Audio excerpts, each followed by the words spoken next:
Hi friends, I am Tilak and you are watching Tech Made Me Unique, and today we are going to see how to solve the app's bending problem. For example, the Chrome, when you install the Chrome, it will say it's bending and it will not install. So you can solve this problem by using this method. So try this method. So if you are new to this channel, make sure to click on subscribe button below. We just quickly move on to the video. So the app bending problem can be solved using some method. For an example, the Chrome beta is not installed, it's having bending problem.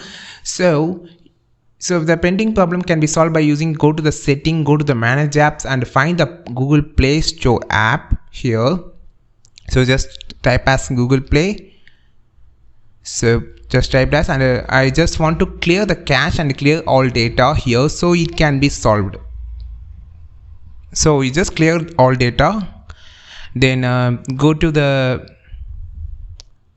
setting, general, network preference and app download preference. Here if it is in over Wi-Fi only, you just want to turn it to the over any network. So this is another option to solve the problem. So you just want to do these two options and you can easily solve this problem. The third thing is to go to the about section of the setting, and here you can see the Play Store version. So if it has any update, just update it, so the problem will be solved automatically. Try these three methods to solve your problem. If it works, just comment below so other users can know whether this method is working on the mobile phone. Friends, if you find the solution in this video, comment below, like this video, share this video, and don't forget to click on subscribe button below. We will meet on next video with valuable content. This is Tilak signing off from Tech Made Me Unique. Have a wonderful day.